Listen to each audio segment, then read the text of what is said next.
A Dressed Snake, written by Dr. Step Harris, the Wow Watch Channel. I met someone who seemed kind and considerate, but I had a check in my spirit right away when I first met him. This man was dressed always to the nines. He had wingtip shoes, cufflinks every day, and wore expensive cologne. And to add insult to injury, he was extremely handsome, with a healthy in-shape body. He was 6 feet, 5 inches. When he walked by women, they would swoon. He had this habit of winking at the women when they were alone, not in a group. Needless to say, every woman in our department was quite smitten with him. He was a charmer and often gave gifts to upper management, which should have been a red flag to management, but they ate up his fake acts of kindness. Because senior management was bowed over with his gifts and manipulated compliments, he was promoted to a position that many in our department had applied for and was waiting to hear who got the position. He was a smooth operator and had a grimace with a smile that I would see whenever I looked at him. If I was being honest, he had a spirit of mockery on his face, but no one else seemed to see a dark side. This man kept getting promoted, but little did the company know that he was putting a squeeze on all of our vendors and contractors to give him things for himself personally. Now, the people who had to write up his contract proposals for the new vendors were privy to his shenanigans and were disgusted by his processes, but never told management what they knew. However, after several months of this, I started to notice the women in the office would interrupt his once silent support staff whenever they tried to warn others what was going on.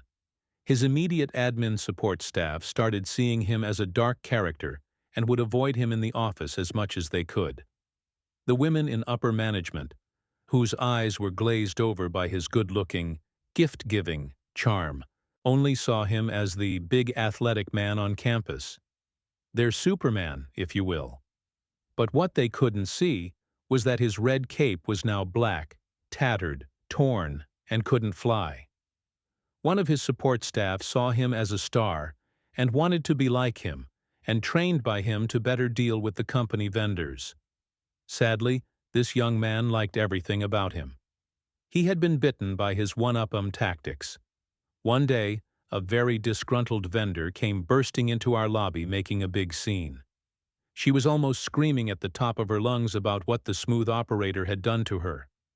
She had been fired because of an under-the-table dealing negotiation of the GOAT that backfired, and she was, unfortunately, caught in her company's crosshairs.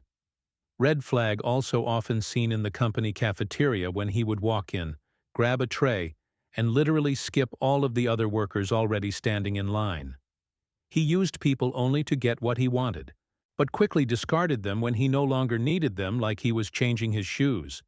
He was a slimy slug, a cretin, that really didn't like people. So why share this story? I just read a similar story online in Quora that led me to share this fictional one.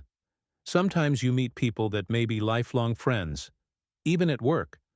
But other times, you should never disregard the red flags when there is a negative pattern. Why? For example, we all know not to cross the train tracks when a train is coming, because you cannot judge exactly how close the train is to you, and you do not want to ever be in an accident with a fast-moving train. And a snake is still a snake even when he is dressed up sharp as a tact and smelling good. Bad morals seen over and over should not be overlooked or ignored when choosing friendships or someone you hang out with after work. It is written, "Do not be misled.